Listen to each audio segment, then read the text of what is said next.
Hello, ladies and gentlemen, and welcome to the final group stage matches with myself, Vidius, and the wonderful, the one and only Dr. Sona is going to be joining me today. How are you doing, my friend?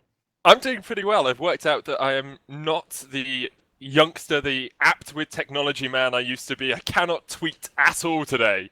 But I'm hoping that some people have found us from Twitter and come over here to join us here in these games between Choke and Exertus. It's a big set of games today because their positions in the league are still up for grabs. Second place still available. First place has pretty much been secured by Team Infused, but FM, Choke and Exertus will be facing up over this weekend to see who gets that second place spot and gets the better seeding for the finals in a couple of weeks' time.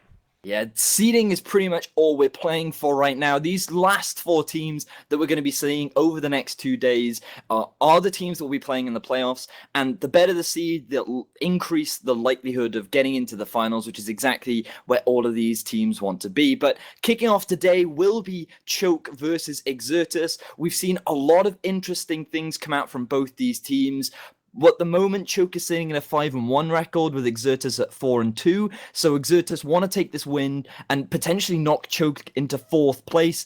The standings are ridiculously close right now. If you do want to check them out, make sure you head over to the ESL Premiership website because all of the standings are available over there. But in particular, this matchup today, we have some interesting players coming into the mix-up.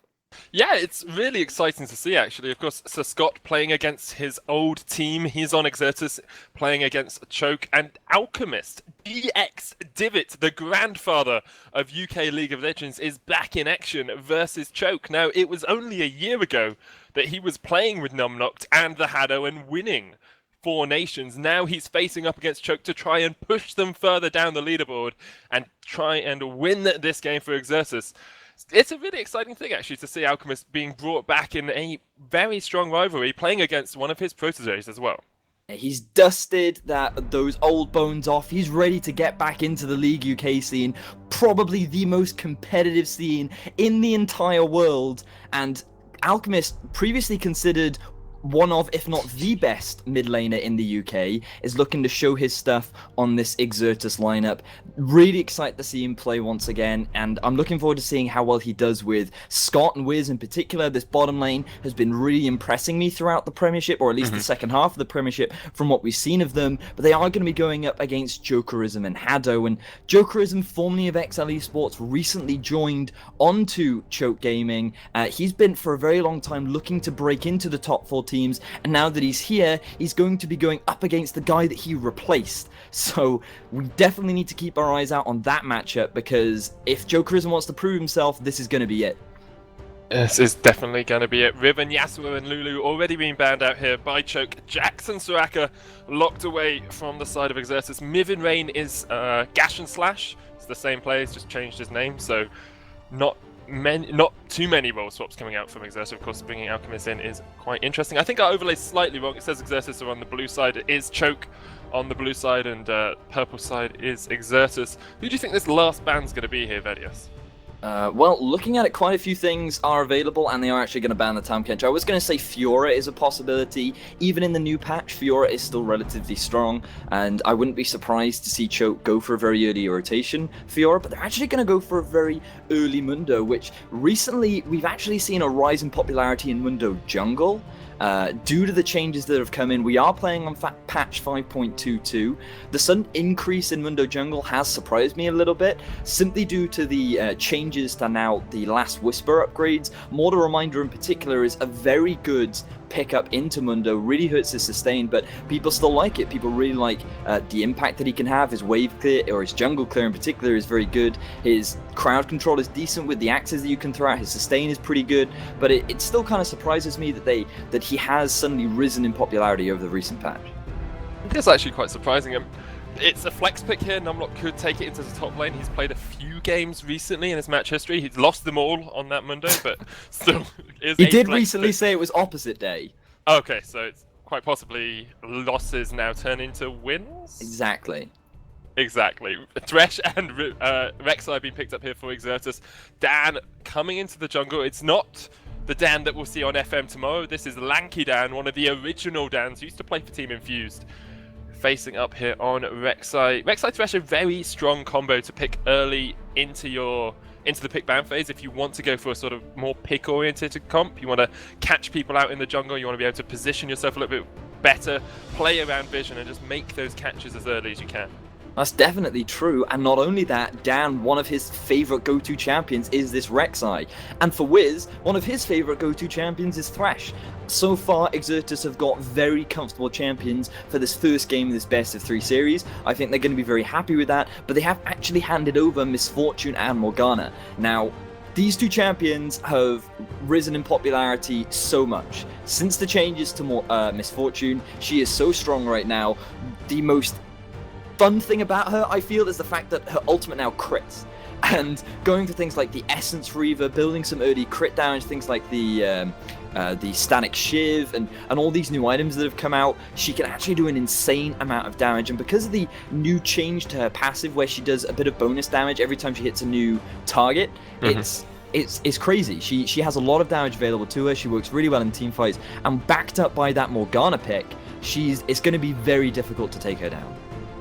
I'm really interested to see what Choke do decide to pick in the jungle here for Dongs. We haven't seen him play for Choke. Of course, Nocturnal Plex usually their jungler, so Dong's a little bit of a surprise factor in this game. Almost as surprising as DX Alchemist locking in the Anivia in the mid lane.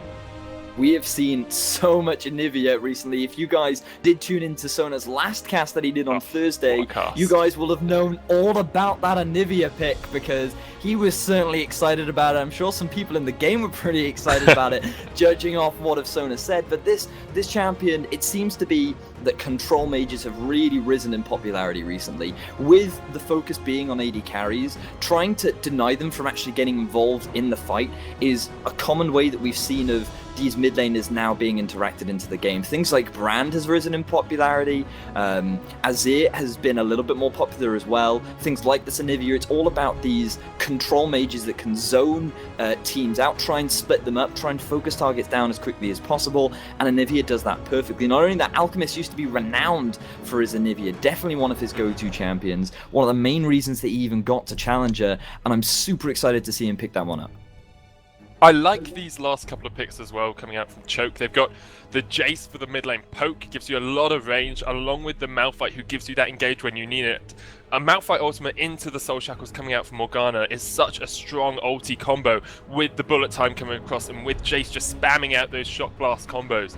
It's going to be incredibly difficult for Exertus to fight up against that if they're not peeling properly, if they're not kiting back properly. If they get caught out at all, they're pretty much doomed. That is definitely the case. This team fight comp coming out from Choke is getting pretty ridiculous. I'm a little bit worried for Exertus just comparing the two team comps, simply because I feel that Choke have a little bit of a stronger mid-game spike, thanks to the changes to Miss Fortune, thanks to the changes to Jace. The thing that I want to note in particular about Jace is, because the games are so much more fast-paced, I actually don't think it's worth getting a tier anymore, because I've very rarely seen a tier get fully stacked before the game is over.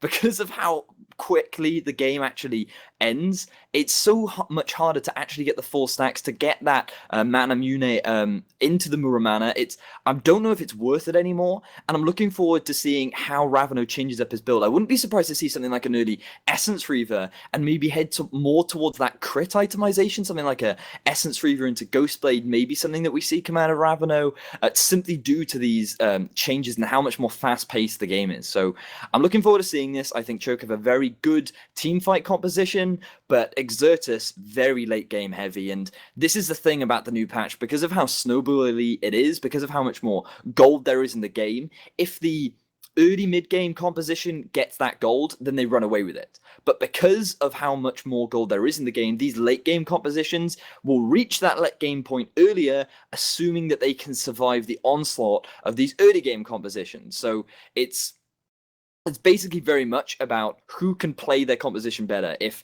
Choke can get the early game that they want, things are going to go fantastic for them. But if Exertus can stall the game out, make sure that they get the items that they need, and they can have a huge impact once they get those major item power spikes. Yeah, so basically what you're saying there is the team that plays better is going to win the game. Yes, that is exactly what I'm saying. That is great precisely color it. casting there from Vidius. That's one of the reasons that you're both vain and glorious. And I understand the reasoning behind saying that perhaps we'll see Jace get an Essence Reaver. However, the mana regeneration on Essence Reaver has changed a little bit from being mana regen off basic auto attacks. Now it's only on critical strikes. Do you think that's going to affect the way that Jace builds? Because we didn't tend to see Jaces go that much for critical strikes or crit damage in previous seasons. No, you're definitely right. But we did see him in the past go a lot of Brutalizer. Mm-hmm. It was one of his core items, and often you would then go into the Ghostblade a little bit later on. But obviously, Ghostblade doesn't crit anymore, so that might not be his high priority, but I still think it would be a valuable pickup for Jace. But in terms of the actual crit, I'm very interested to see whether or not he might go something like a Static Shiv or one of the new, I forget the name of it, the cannon that increased. That's the one. This is why we have Sonet. He knows the name of everything, literally everything. You realise now I'm just going to forget the name of basically it. I'm going to be like, oh, it's Morgana ult into MF ult, and here comes Thresh with, oh, what's that champion's name? I've totally forgotten. Excellent. Good times. I have trust in you, Sona. I don't think you've been out of action that long, and coming into this game, I'm super excited to have this opportunity to cast with the legend himself. Make sure you're all prepared for the puns of damage, because I'm sure he's coming locked and loaded. We've already got a few lined up, especially with the introduction of Dongs into the lineup, and it's going to be cool. I'm really excited. But coming back to this Jace thing, I think there are a number of build paths that he could go, and I wouldn't be surprised at all to see him go for a very AD carry style build. The thing that concerns me is that they're very AD heavy, and that does give quite an easy time for people like the Olaf and Dan to go for a very early itemization. Maybe go for the Dead Man's Plate, get a very early Frozen Heart, things like no, I've completely forgotten the name. The Randuin's Omen. God, nobody buys it anymore. No one buys it anymore. So much because of the increase in crit. That could be an item that you see a lot more because that reduces 10% crit damage. So it is a valuable item in the current patch.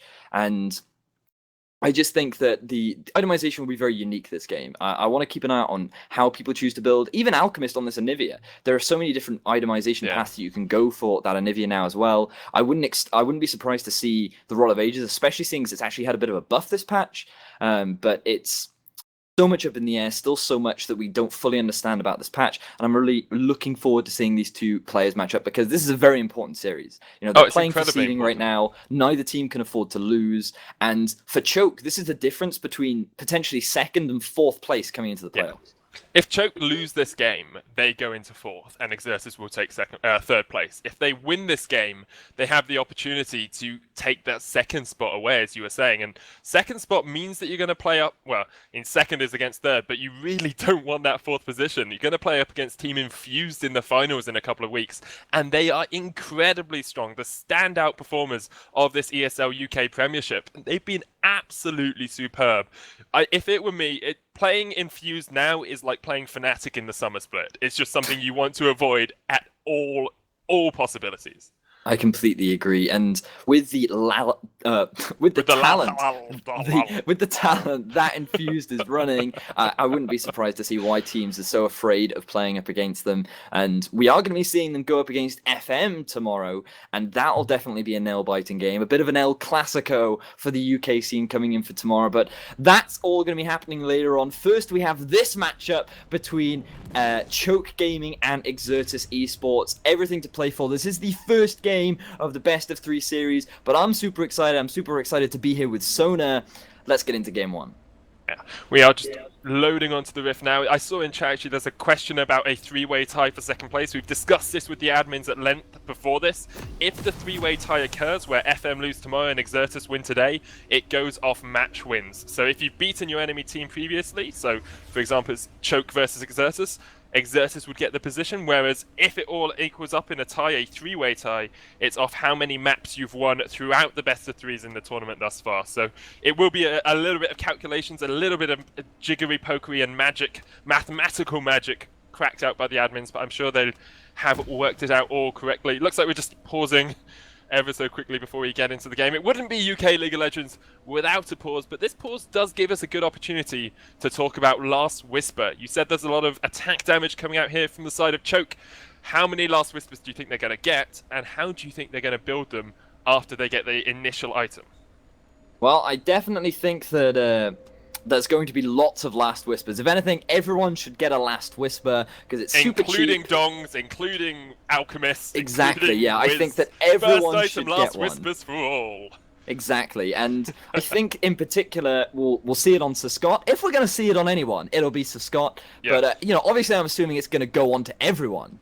But in particular, it'll be very valuable on Sir Scott simply because the upgrades. There are 2 now upgrades from Last Whisper. You can get Lord Dominic's Regards, which I think is a great name. But you can also get Mortal Reminder. Now, Mortal Reminder is the one that we need to pay attention to because that applies Grievous Wounds. And Grievous Wounds has had some changes in that it cuts in half all self-healing, which, as we all know, Dr. Mundo is very good at. So you're going to want to be picking that one up, I imagine, around his 3rd item. And that's going to cut Dongs' sustain pretty significantly. So I wouldn't be surprised to see a lot of Mortal Reminders come out. Lord Dominic's Regard has a great passive called Giant Slayer, so it grants up to 15% bonus damage against enemies with greater maximum health than you. So it's going to be good against the very tanky side that Choke has, but I don't know if Sir Scott feels that that is more valuable than the Grievous Wounds passive or Mortal Reminder. It's certainly down to a preference pick. I personally think Mortal Reminder would be the better one here, but we'll have to see what he decides to go for as we have finally got through the pause and every single player just lining up on the Rift. Yeah, it's just safe lanes. It's what we tend to see at the start of games these days. Line up along the river, place a few wards, see what's going on. No one tends to get picked off, but Jokerism might, because Wiz is coming around the corner. The Flay picked up first, not going to be able to do anything there, and Jokerism will just back. Minion spawning sooner isn't going to hurt him because he'll be back up before those come around anyway. One quick thing about Last Whisper, and it's a pet peeve of mine as a Thresh main. Thresh only gets bonus armor. You start off with a flat amount of armor, and then you pick up bonus armor through your souls throughout the match. Last Whisper only works off bonus armor. So Thresh actually is basically not 100% counted out by Last Whisper, but it's very, very difficult as a Thresh player to play against a good Last Whisper team. And I wouldn't be surprised if Ravano and Jokerism do get those Last Whispers, not incredibly early, but do get them, thinking about the fact they're going to burst through Wiz ever so slightly quicker. And the thing is about that is I actually quite like Lord Dominic's Regards in the sense that if you think about it, to counter that, because you can just kind of reduce your bonus armor and just kind of stack health instead. But then, of course, the more health you have, the more damage Lord Dominic's Regards is going to do to you. So there's no real way for tanks to get through the damage of AD carries. There's no way for them to sustain it. And that is why we're seeing very AD carry focus metas these days, and which is why you're seeing way more variation. And I'm really happy that we're seeing way more Vayne because I think that it's a very skill-based champion. But I feel that one of her largest weaknesses, her laning phase, has been largely mitigated due to the item changes. And as you can already see, she's getting a lot of hurt down during the laning phase. But keep an eye on Jokerism on this Misfortune. I know he's been playing it a lot. I know as a player, he's been really trying to prove himself, and against Sir Scott, this will be a fantastic opportunity for him. Yeah, the Gromp was given across only to Sir Scott as well, so he hit that level 2 ever so slightly quicker in the lane, meaning that he could tumble in, meaning that he could get that extra damage down. But we will see Jokerism just farming himself up, getting those love taps off where he can. It's quite a lot of damage that comes off on that first auto attack on a target, and he's landing double ups as well, which is such a vital skill to have if you're going to be a good MF. It really is, and the laning phase naturally should go fairly in favor of Jokerism, as you can see, landing another double up onto Sir Scott. And it's, yeah, this bottom lane is just super important. This is the highlight matchup that we wanted to draw everyone's attention to. With Sir Scott being a former Choke member, Jokerism was actually his replacement, and it's super exciting stuff, as it does look like that Dan trying to set a gank up in the bottom lane. It's a huge gank here in the bottom lane. Jokerism, Hado going to get the double knock up. The play comes back onto Hado, who does flash away. The ignites down onto Jokerism. He's flashed. He has got that black shield on him, but one more auto might be enough. The hook onto Hado. It's not quite. Jokerism goes in. Sir Scott picks up first kill. Now the Hado's got play back. It's a double for Sir Scott. And choking all the while Dongs nowhere near his team. Dan comes in for the gank. Really nicely played there by Exertus. That was great jungle pathing coming out from Dan. He recognized that the bottom lane of Choke were overextended, and he could just completely ignore his blue buff, which we often see come out from Rek'Sai's, and went straight for the bottom lane, immediately capitalized on the mispositioning, and picked himself up a double kill onto Sir Scott. Jokerism wanted to prove himself, but Dan was like, nah mate, I'm going to show you who the real AD carry is, as Miven is getting ganked in the top lane. He is getting ganked. The Dongs is not able to connect with the Cleaver. Not quite low here, and the Reckless Swing does come out from Miv and Rain. He's going to try and turn up to Dongs, who is in the bush. Is he going to hide? Oh, the axe doesn't quite connect. Miv and Rain does have flash up. He will flash away from the Cleaver and get away to safety. Nice little turnaround there by Miv and Rain to get the damage off. Does have to burn his flash to get away. Yeah, that was very close for both sides. Actually, no mana on Numlocked. I mean, there was no way that Miven Rain could actually get shut down. And basically, that was a massive slapfest. If Miven hadn't missed his undertow onto Dongs, it would have been a very easy pickup. But unfortunately, skill shots are hard. He wasn't quite able to get it and was forced to burn his flash. But I don't think you should be too upset about that with Dongs trying to put his pressure up in the top lane. That means that Sir Scott and Wiz can afford to be a little bit more aggressive in the bottom lane. They know Dongs is low. They know that he's in the top half of the map, and they can now use this BF sword advantage they have to try and build an even further lane in the bottom lane. Further advantage in the bottom lane. Yeah, the pause here is just because Haddo's using Ghostbind skin. I'm pretty sure the bugs with the bindings have been fixed on it, and I'm pretty sure that's what Exertus are saying as well, so they're happy to carry on playing. No problem with that skin being picked up in this game. Just a few jokes coming out in chat, but a very good early advantage here for Sir Scott. He's picked up a BF sword already. You said Jokerism, look for him to come into this game, but when you're 2 kills down to a Vayne already, only 4 minutes in, and with the work that Dan's doing in the jungle, still hasn't picked up his own blue buff, might even just delay this a little bit and give it straight to Alchemist. He may very well do. I wouldn't be surprised if, it's pretty much every single Bluebird's dream to get themselves a blue buff to complete their overall look. Because as being a bird that relies so much on mana, it's very important to get that blue buff as early as possible. So I wouldn't be surprised at all to see Dan be like, all right, mate, I know you have, you've been out of action for a little while. Here, have this. Make sure that your old retired bones can have a bit of revigoration coming back into the UK scene. Yeah, just waiting on it all to start up here. What do you think about this top lane? We saw Miven Rain there able to fight off the aggression of 2 people. As you said, Numlocked has no mana left. Miven Rain a little bit ahead in CS, picked up the Doran's Blade first. Neither of these top laners going for Corrupting Potion though. Yeah, it looks like that they, Miven Rain decided to go for a very aggressive start, and so far it's worked out for him pretty well. He was almost able to pick up a kill onto Dongs, but he is going to be forced back now. He still has his teleport available, so he's just going to come back into lane. I imagine that he's going to go for the new hammer that you can get. Also, I forget the name of, I believe it's like Claudicus's hammer or something, and it's a very nice pickup onto... Clawfield's Warhammer. Clawfield's Warhammer, there you go. That's I imagine he's going to go for that because it builds now very nicely into Black Cleaver, a very strong item that is very useful to have on that Olaf in particular, so I wouldn't be surprised to see that come out from him. Meanwhile, Numlocked going for a very defensive start. I guess he's used to playing against Miven Rains by getting that very early armor to try and deal with it, as we are going to finally be jumping back into game. All the issues are resolved. Speaking of jump back into the game, Dan has come in for a gank, but my screen has frozen, so I don't really know what's going on. I assume he flashed away, which is what he did. And, yeah, able to escape that gank with a good flash. So, nice avoid there coming out from Ravano. With that flash down, though, Exertus Dan could look to wrap around, maybe set up another gank. But speaking of wrapping around, he is looking for another gank in the bottom lane. Yeah, speaking of flashes being down, there are no flashes up here in the bot lane, of course. They have got that black shield if they want it. Haddo's going to get hooked here. He's going to get pulled back as well. Stunned into the wall, not quite because he's got the black shield on, but the Haddo will go down, and it's a killing spree for Sir Scott. 3-0 against his former team. He is in a dominant position.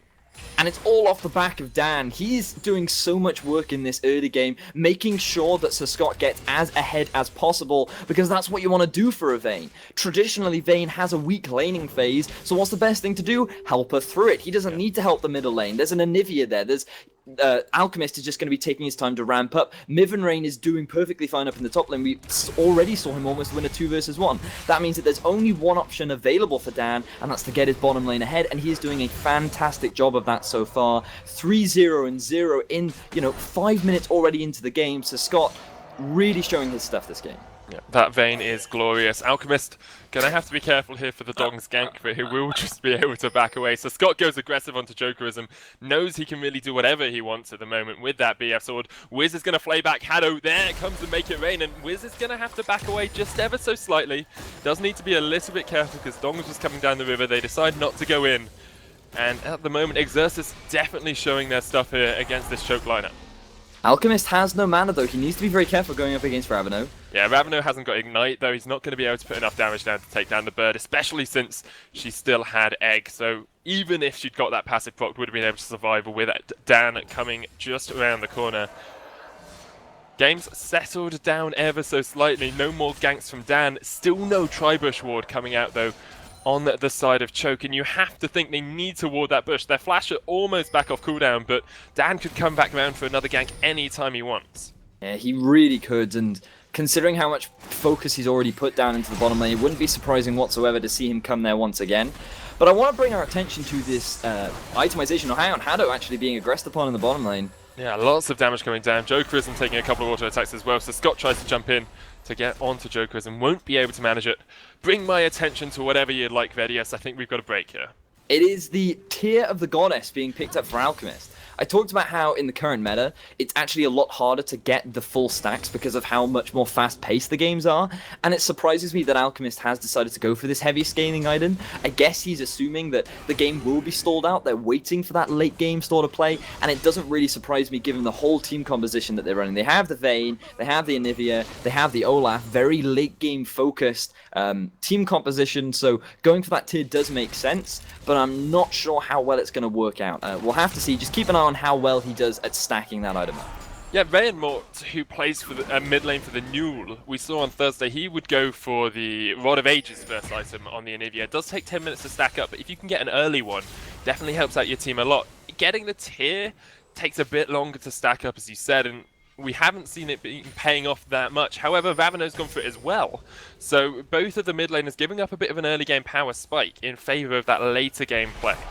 And this is it. This is the thing that I'm a little bit concerned about for Choke, because they're all about the early to mid game. I talked about at the very start, the team that plays better is the team that's likely to come out ahead. But what I was trying to get across was that Choke have a very early to mid game style composition, whereas Exertus have a very mid to late game style composition. So for Choke, it's very important that they look for these team fights around the Dragon and around the Rift Herald. These are very important objectives that Choke need to prioritize and need to look for fight arounds. But so far, we've just seen Dan have full control over the map. He's constantly controlling vision, he's constantly looking for ganks, and from what we've seen of Dongs, there just seems to be nothing coming out from him. Yeah, he really hasn't been able to gank that well, and I think part of that as well is just Mundo's kit. He's not well equipped for strong ganks. Rek'Sai's got the knock-up's got a lot of damage with the Furious Bite. However, Mundo, unless you land a cleaver, really all you're doing is trying to run at someone. You can pop like Masochism and stuff, try and get some extra damage down, but it's really not going to be that effective, especially against people like an Olaf who's got the Ragnarok to run away, or the wall coming in from an Anivia as well. Knock up onto Raveno, here comes the wall, but he flashes away. Flash just back up from that previous gank, so Raveno will escape on that Jace. And of course, Jace has quite a lot of range, so can just play pretty safe in the backline here. And Raveno's actually been doing a great job in the 1 versus 1. You can see he's got a very healthy CS lead, which is somewhat to be expected when you're going up against Anivia, who has a very weak early laning phase. It's very easy to shove her under tower pre-6. But in particular, a lot of flashes were burnt right there. It was 2 flashes for 1, which means that Dongs now is in a very good position to potentially put some pressure down onto Alchemist. With that Jace, they do have a lot of damage available to them. You can see that the Caulfield's hammer, has already been picked up for Raveno, so he's going to be having a nice base damage available to him. It's just going to be a matter of can Dongs get the same sort of pressure that Dan has been getting throughout this game. Because if he doesn't start stepping up his pressure, if he doesn't start trying to make plays across the map, then the early to mid game that I've been hyping up about for Choke is going to fall off very, very quickly. It definitely is. The spell prioritization in the top lane is interesting as well. Miv and Reigns decided to go for that Undertow first, which is something you see from Olafs who really just want to clear the lane and then run away. If he wanted to trade more, Joker gets jumped on here in the bot lane, the hook lands onto the Hado. The Hado's going to go down. Bullet time is quite big, but not big enough. Jokerism will get chased down here by Sir Scott, who's popped that ultimate. The teleport coming in behind them though, and Numlock does have the unstoppable force. Gonna knock up one, but Sir Scott flashes away. Counter TP comes in. Numlock not in a good position at all. The hook doesn't land. Here comes the Undertow, and Jokerism's been slowed. That is a dead MF. Very misfortunate situation for him, and Don's going to get condemned into the wall. Dan picks up the kill. It's 6-0 for Exertus in a superb team fight in the bot lane. That could not have gone any worse for Choke Gaming. I talked so much about the early to mid game team fights that they should be looking for. That would have been a great opportunity, but it just went so horribly wrong. Wiz set up a beautiful flash flay into the box to get a very early kill onto Hado, but the response coming out from Choke was just so delayed, so stagnated, that it was so easy for Exertus just get one kill after another, pick themselves up the dragon, and now they're in full control of this game. They're going to hit their power spikes so much earlier on. They're going to be looking to start sieging onto these towers. Things are going to start getting very rough for Choke Gaming. You can see how confident Alchemist is in the fact that they'll get to those later stages of the game as well. He's gone for that Catalyst, build that into a Rod of Ages. He's gone double stacking in what is a very, very quick meta. To do that really shows that you have confidence in the fact that the rest of your team is carrying you and can keep playing the game until that 20-25 minute mark when you're gonna have those items stacked up fully. Definitely is the case, and have a look right now in the top lane. We can see Exertus actually rotating their bottom lane up to the top lane because that bottom lane tower isn't available. There's no point keeping their AD carrying support there. It's just not as efficient. They can look to set up a siege onto the top lane, and Numlock, being on that Malphite, doesn't have the same wave clear. There's no way he's going to be able to stop this siege, and it's either going to force Dongs up into the top lane, or it's going to force the rotation of Jokerism and Hado up to the top lane to deal with this pressure. So basically, only positive things can come out for Exertus.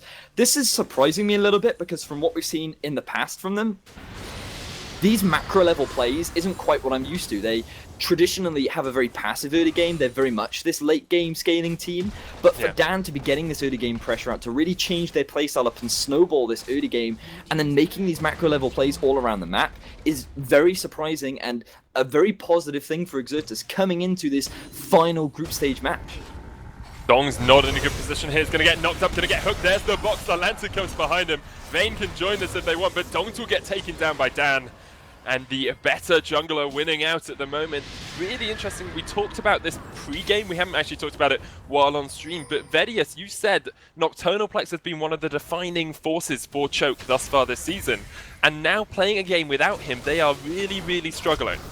They really are. I've talked a lot about early game, and a lot of that has come off the back of Plex's pressure that he has applied while he's been on this Choke Gaming lineup. And now that he isn't available, now that they've brought in Dongs, that early game pressure just isn't there.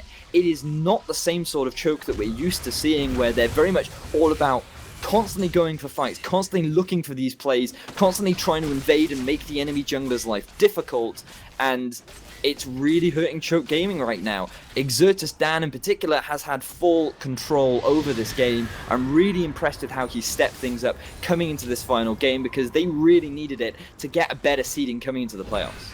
Definitely, he's been involved in every single one of his team's kills. Has gone for the Stalker's Blade instead of the Tracker's Knife. He's built a Sightstone alongside it, so really prioritizing the slow you can get off from the Smite there alongside the extra vision from the Sightstone. Right now, though, it does look like that farm mode has been activated for the side of Choke, as Raveno's going to run straight into Mivern. Yeah, but there is a Dongs coming around from the side. Mivern going to go low, does have his own flash, but won't get away. Raveno picks up the kill, and it's the first kill on the board of Choke. Dongs finally showing his stuff and helping Raveno pick up that one. That was a great capitalization on the mispositioning of Mivern. He felt pretty confident after picking up that Black Cleaver. He knew that he could outduel Raveno. He did not respect the presence of Dongs. And to be fair, Dongs really hasn't shown that much presence throughout the game, so I can understand. But now that that first kill has been given over to Choke, Mivern probably going to be playing a little bit more passively. He's going to be a little bit more on the defensive, as it does look like Numlock gets hooked up. He does get hooked up. The play comes up, but he unstoppable forces across the wall. Will be connected by that Condemn. Will manage to get away, though, and they do get the tower. It's very good for Exertus. They burn that big initiating ultimate along with getting the tower. Now they're going to take away the blue buff from Raveno as well, who, although he's built tier, still very mana intensive on that Jace. You can't afford to be giving away that blue buff, and as I say that, Dan is going to be like, nope, and he's going to pick that one up for himself. He doesn't feel that Alchemist needs it. I know that's revenge for when Alchemist stole away his Raptor. Karma is unfortunately a female dog, as Scott looks for a fight.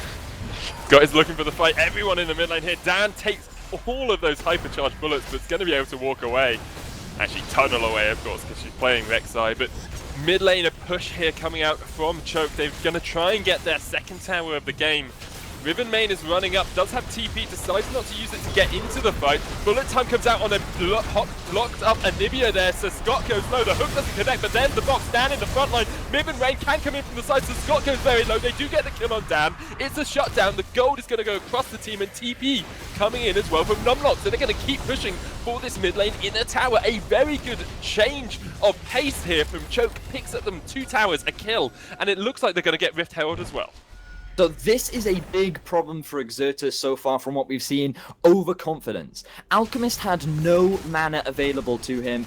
He hadn't gone back to pick up his items. You can see Scott has just picked himself up the rapid fire cannon, which he was sitting on that gold for so long. They'd taken 2 towers in the top lane, they hadn't gone back yet, and they got punished heavily for it. Choke were able to capitalize on the mispositioning of Alchemist. They get what is effectively their wombo combo down, minus the unstoppable force, and they're able to pick themselves up 2 very easy towers. That means that Exertus are going to be losing a lot of map pressure with those 2 towers gone in the middle lane, and all of the momentum that they initially had has suddenly gone. All that pressure that Dan had worked so hard to build up has now suddenly swung in the favor of Choke, and this is very rough for them. Choke have done a great job to work their way back into this, and as the dragon spawning, it looked like Choke maybe wanted to go for it, but they're completely out of position. It's going to be a free dragon going over to Exertus. Yeah, it's going to be a free dragon, and just like a good night out on the town, Dongs have finally started showing up in this game. He's picked up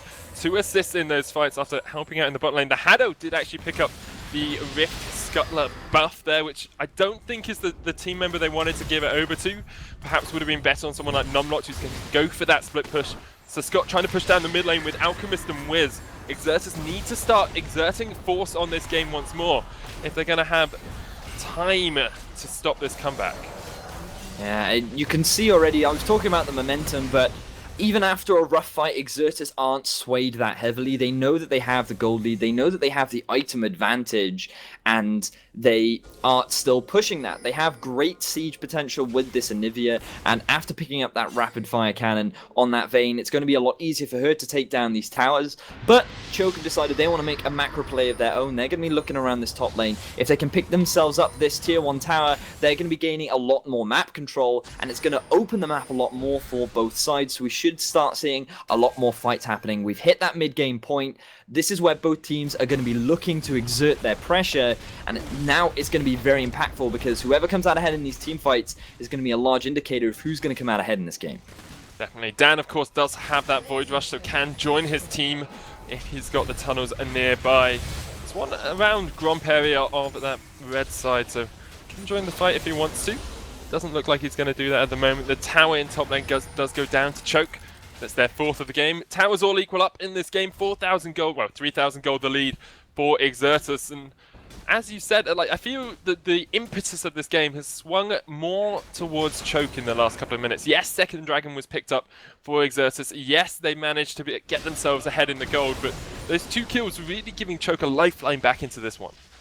It really has, and the thing is for Exertus, from what we've actually seen from them, it's actually been very slow, calculated play. They've been very much about, right, Dan looking at the map, assessing his best gank options, and then going for it, and it's been working out very heavily in their favor throughout this game. But once they'd taken all these towers, they got a little bit too overconfident. It gave an opportunity for Choke to work their way back into it, and now things have gotten into a little bit of a stalemate. Exertus are a little bit more hesitant to make these intelligent plays that they've been doing such a great job of throughout this game, and I think as though they need to rebuild their confidence, otherwise Choke are just gonna come back and choke the life out of Exertus. Yeah, so Scott just took half his health from one Shock Blast combo. That is incredible at the moment. Jace only has that Yomu's Ghost Blade and the Manemune stacking up, not even fully stacked yet. Still got tons of items to build into, and so Scott's going to need to build some lifesteal really, or just work out a way to dodge those Shock Blasts, because otherwise he's really going to struggle in these prolonged team fights. It's something that he's really going to have to take careful consideration, and he's also going to have to take careful consideration into the entire lineup of Choke, I feel, because he's going to be the guy that Choke is going to want. Numlocked is going to be looking into Sir Scott's eyes, and he's going to be like, I remember you, and now I'm going to kill you. because if Sir Scott can fall very early on in the fights, then it's going to be very easy for Choke to capitalize, and they have such a great team composition to do it. So much wombo is available to them. If Sir Scott is even slightly out of position, it's going to be the end of his life very, very quickly, and Choke are going to regain control over all of this game. Right now, though, as I said, it's very stalematey. Both teams very hesitant, but I think this is kind of what Choke want. They don't want to make too many risky plays. They're going to wait for a mistake to come out from Exertus, and they're going to try and capitalize on it, which is how they were initially able to get that first advantage. Yeah. How do you think the Olaf pick plays into this comp coming from Exertus? Because at the moment, all he's really doing is split pushing. He's not able to win a lot of 1v1 trades, and as I say that, he gets into one with Ravano and he's winning it. But he does get taken out in the 1v1. He takes out Ravano, who is the Fed member of the enemy team. So Scott gets jumped on hit by Numlock, but he didn't know Dan was around the corner, and he will have to flash away. The Haddo joins the fight, but he's actually not going to connect with the binding, and Alchemist coming in from the side. So Scott trying to pound away on Numlock. The wall comes in, and Numlock will go down to Sir Scott. It's a team kill from last year. Great play there by Sir Scott to pick up the kill. He's 5-0 on that vein. The rapid fire cannon, a superb itemization choice, gives him that little bit of extra range. And now they're going to force down this bottom lane inhibitor tower. The hook only just misses on Jokerism. And this is, once again, the smart macro-level play that I was expecting to see coming out from Exertus. They've done a great job as another fight kicks out in the bottom lane. Yeah, Soulshock comes down to Alchemist. He will get locked up, but Dongs goes very low, gets exhausted as well. The Haddo will go down to one more auto. He does. It's a double, and Miv and Rain has joined the fray. So Scott almost gets crit to death by the bullet time, but it's not quite in time from Jokerism. And so Exertus will push for this inhibitor tower in the bottom lane. Ravano, Numlock, and Jokerism, nothing they can do apart from try and pray for their lives as Exertus back away. That was a great advantage gained for the side of Exertus. They not only picked themselves up 2 towers in the bottom lane, they also... So Scott gets taken out! What the Shot Blast Acceleration Gate flash combo from Ravano, and that's the reason he studied under Alchemist. That's the true UK mid laner coming out in the Jace.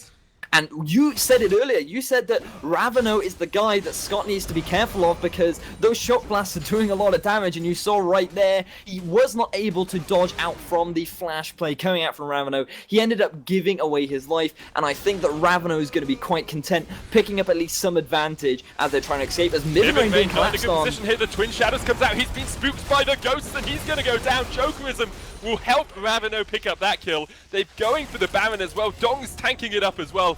Really eating away at that worm is Dongs. They're going to start taking it out. Choke in a great position here, but Dan is just around the corner. He's got the burrow. Can Haddo keep him away? Can he fear him away? No, he can't. The binding doesn't connect. Dan, go in. Go in. Be a man, Dan. No, Unstoppable Force comes out, and the Baron goes across towards Choke. Exertus now on the back foot, because here comes Ravano. No mana left, decides to back away. But Baron picked up along with that kill in the bottom lane. It's 5-11, but the gold is only 3,000 in the lead here for Exertus. I was talking about how I was happy to see Exertus go back to this very intelligent macro play where they're able to pick themselves up a nice bunch of kills, they're able to pick themselves up a couple towers in the bottom lane, they've got an open inhibitor, and then it just suddenly swings back in the favor of Choke. I have no idea how that happened other than Miv and Rain just being caught out of position once again. Choke recognized that they had the numbers advantage. They recognized that there's no way that Exertus are going to be in a position to collapse on this Baron. They picked that up, and now they're going to be looking to set up a siege in this top lane tower. Ooh, Spooky Ghost again on the Olaf for a big man. He's pretty darn scared of the Haddo at the moment. The tower goes down. Meanwhile, though, Sir Scott has decided it is his goal. He's going to 1v9. He's going to backdoor. Sir Scott, the Expeke of the UK, goes for the inhibitor. They will lose top lane. Sir Scott doesn't have TP to get back into this one, and Choke look like they're just going to keep pushing. Sir Scott takes the inhibitor and started to back now, but there's 8 seconds of recall time for Choke to do what they can. They can't, because the Haddo is a shadow of his former self. The Ghost Bride Morgana once truly a ghost. Look at Sir gets Scott. taken down by Alchemist. Sir Scott's pushing. He's going for the Nexus. Sir Scott's going to 1v9. Stop the ports. No, Jokerism gets back. What can he do in this 1v1? It's a 2v1. Jokerism bullet time is enough. They get him out. Ravano got taken out in the rest of the kill, and now Numlock locked down by the box will go down. Miv and Rain and the rest of Exertus in a 2v4. Can they finish out this game? The Nexus tower taken down by Sir Scott. And what the flip is this game, Ibedius? It's back and forth. It's UK Tings, boys. At a 6-14 in favour of Exertus. That was the best possible outcome Exertus could have hoped for, as we see another fight in the jungle. The Hanno gets taken out by the Undertow. Mivin Rain showing us what he can do on Olaf, and I don't even know. I don't even understand this game anymore. Well, let me break it down for you, my friend, because so much has happened in that very short space of time. Choke at the Baron, they know that they're in a great position to set up for this siege, but I was talking about that open inhibitor in the bottom lane. Exertus needed to take advantage of that, so Scott suddenly puts on his thinking cap and he's like, right, I'm going to go for it. He goes to that bottom lane inhibitor. He's telling his team, guys, stop the ports. He goes to the play. He realizes that they successfully stopped the ports. He's surprised himself. He then looks to try and end the game, and as the rest of Choke are trying to disengage from the fight, Exertus are able to pick up some kills from the escaping Choke lineup. They get themselves an inhibitor and a Nexus tower, and now the game has equalized out. So even after losing that Baron, Exertus have done a great job of making the most of a bad situation. Very impressive play from the side of Exertus. They're looking super strong coming into this game 1 of the series. That they are, and Baron up at 31 minutes, so it's 4 minutes away now. There's the 4th dragon is actually on the cards as well for Exertus, so they've even got that 5 dragon power spike to think of. Not something we see that often in games anymore, because teams tend to just close it out about the 25-minute mark. Quite a long game for 5.22 standards, but a big Jace with the Bloodthirst of the Last Whisper's been picked up on him as well. Hasn't decided what he's going to build that into yet. No Last Whisper on Sir Scott though. He's decided to go towards the IE and now building another BF sword, so going all in for that damage. Certainly is, and I think this is a bit of a risky build. But speaking of builds, we need to have a look at Alchemist, because he has hit that power spike that we were talking about so much during the early game. He's now completed himself the 10 stacks on the Rod of Ages. He's also completed himself the Seraph's Embrace, so he's going to be one tanky bird, and it's going to be very difficult to shut him down coming into these team fights. But the thing is, throughout this game, we've actually seen very few team fights. It's all been about skirmishes, constant rotational plays. Dan looking for a setup in the mid lane, but he's going to get denied as Dong's throwing a bit of poke out. Good hook onto Dan, and there's going to be a lot of damage, but the Hanno gets called out. There's the play, he has to flash away. Dongs gets knocked up from Dan with a flash in. Dongs is low. Ravana goes in. Can he take out Sir Scott? No, he can't. He gets taken out by Mivin Rain. And 2 members of Choke are down just like that, with Exertus still 5 members strong pushing down this mid lane. And this is exactly what I was just talking about. We've actually seen very few 5 versus 5 team fights. It's all about these little skirmishes, constantly catching each team out of position. But this is very big because they're looking to siege onto this mid tower. Wiz onto Jokerizm, but there comes the Unstoppable Force. Can they take down Sir Scott? No, they can't, because he got the heal still up. Alchemist stuns up Numlocked, and they're going to have to be on the back foot once more. The inhibitor is there for the taking for Exertus, but all their members are so low. Jokerizm doesn't have flash, can't get close enough to Dan to take him out as he burrows away.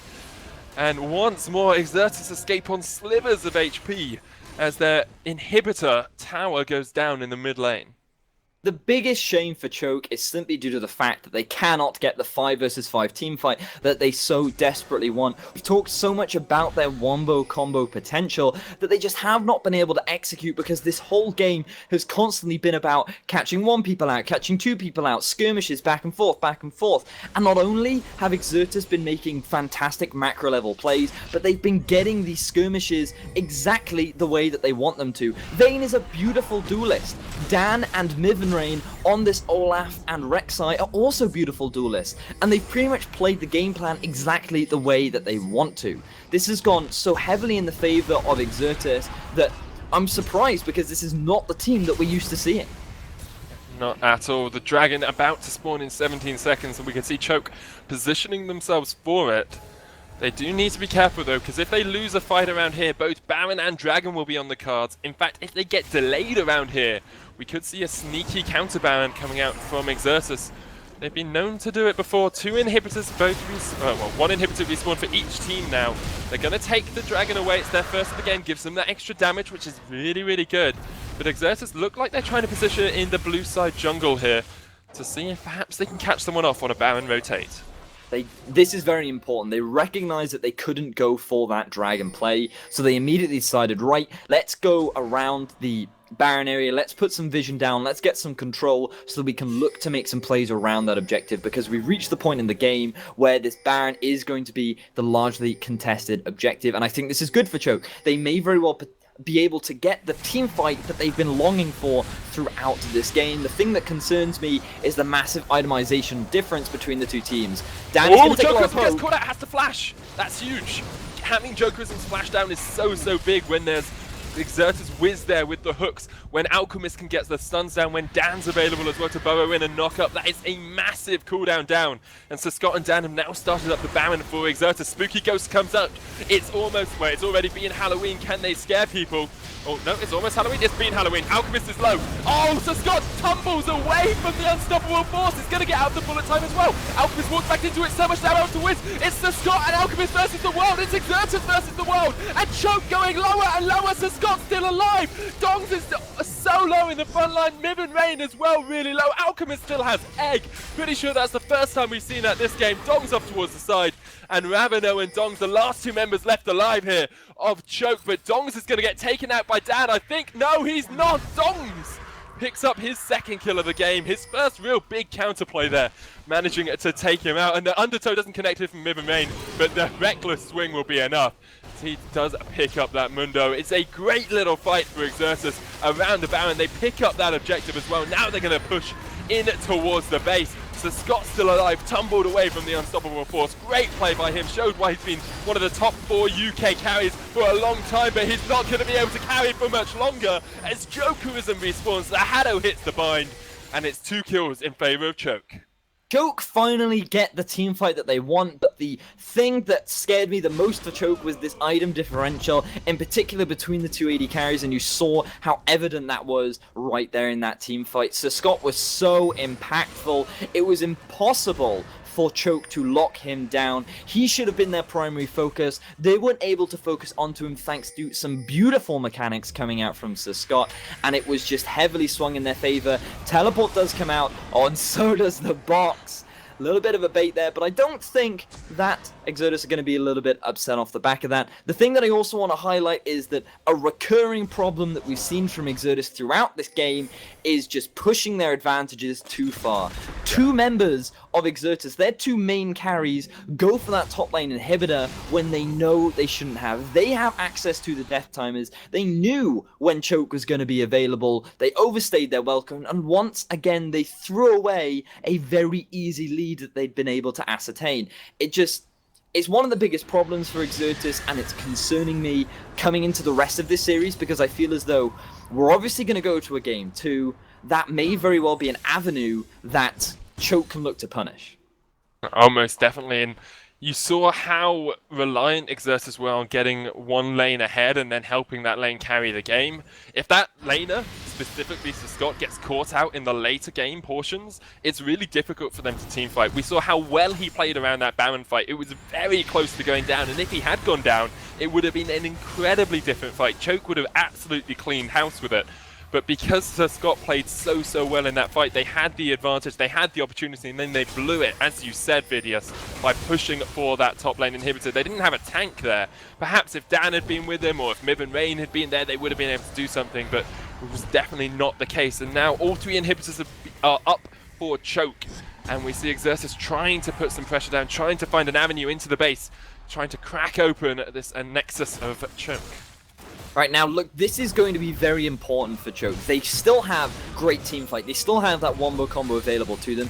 The egg is unavailable for Alchemist. If they can just get the right targets locked up in this wombo combo, they can shut them down. So far, we haven't quite seen Numlocked being about getting onto the backline, getting onto those focus targets. He needs to switch up his playstyle, and if he can do that, they can come out ahead in these fights off the back of the insane damage that Ravano has available. Oh, Dongs gets caught out. He's going to top the ultimate. Bullet time is in a superb position, and Wiz goes down to half HP. Dongs is definitely on the back foot here, though. Dan trying to position himself off towards the side. Will take that Lantern away to safety. And it's an ult, a couple of ults for an ult. Nicely done there by both teams to back out of that situation. Yeah, and I feel as though that right now, Choke actually have the map advantage. This is a great situation for them. They're going to be looking to try and break into the base of Exertus, maybe get that tier 3 tower in the middle lane, but I think it's going to be rough. Note that the Unstoppable Force is still available. This could be a big opportunity for Choke. Oh, Raveno gets stunned! That's half his HP down, but he's got the range. Yeah, it's a big opportunity here for Choke. They've got the ability to rotate down towards this bottom lane, translate themselves into a better position in this game, and perhaps take that tower down as well. They'll steal away the blue for Raveno. That not being on Anivia is once again a huge advantage for them. They get the tower.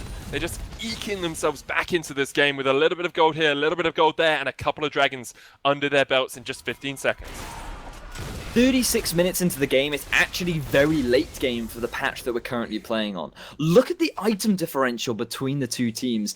Sir Scott is almost full build to only 2 completed items for Jokerism. That is absolutely huge. Oh, Lost Whisper isn't complete anymore, is it? Oh, I've been outmessed, boys. Don't remember things anymore. It's very rough, but the Ragnarok has been popped for Mivin. That's going to hurt his ability to get onto the backline. This could be a big fight between the two teams.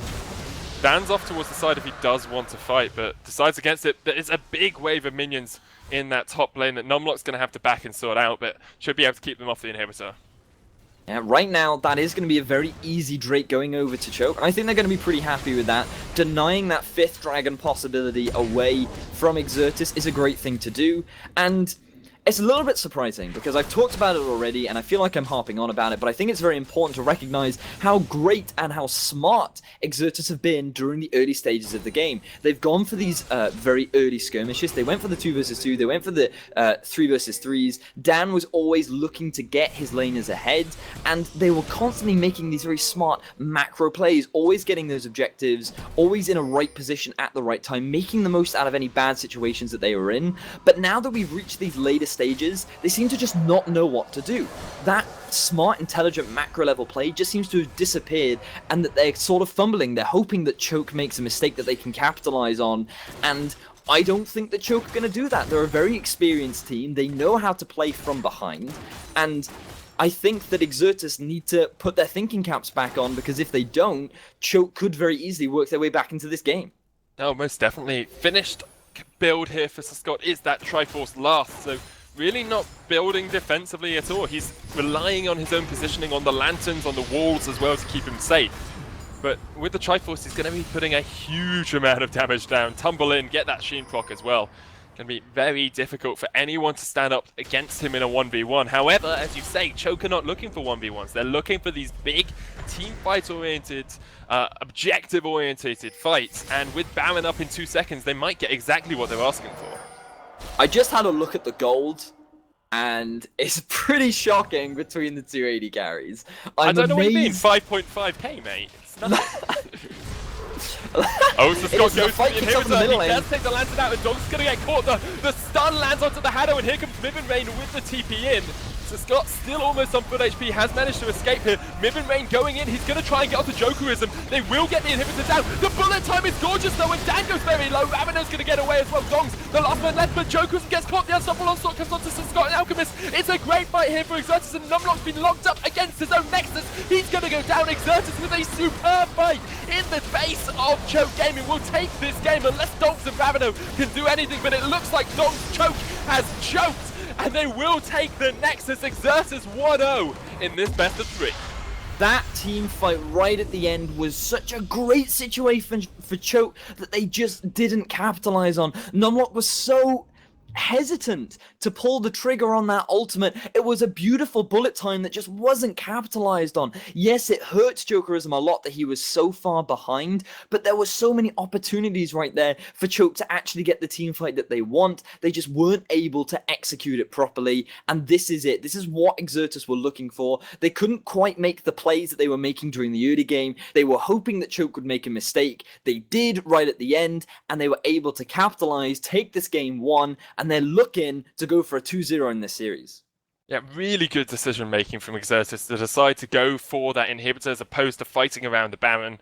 They went for it, they managed to pull Choke out of position, and then a superb stun from Anivia caught the Haddo out. They picked up the first kill, and from there it just kept snowballing. They kept getting those Anivia walls. Really good positioning by Sir Scott as well to keep himself safe. Just very, very well played by Exertus all around. I think that the sentiment that you expressed, Vedius, where they delayed the game perhaps a little bit too much, they didn't play around their early game advantages as well as they could have done, is definitely true. However, if they can play a game like that again, Choke are really going to struggle to beat them. They definitely are, and this is a very important series for Choke because a win or a loss here could separate them between second place in the group stages and fourth place. We've already talked about how nobody really wants to be going up against the possibility of an Infuse, and if you fall into that fourth place, you're almost definitely going to be going up against them. So Choke really need to step up their game coming into game 2. They need to change their battle plan. We talked about how Jokerism's looking to prove himself. Well, so far, Sir Scott really has been the overperforming AD carry in this game 1. Yeah, he really, really has. Guys, we'll be right back with the next game of this best of 3 in the ESL UK Premiership. Last week of group stages. It's exciting, it's exhilarating, it's enthralling, and it's exactly where you want to spend your Saturday afternoon. I am Sona, my co-caster is Vedius. Guys, we'll be right back.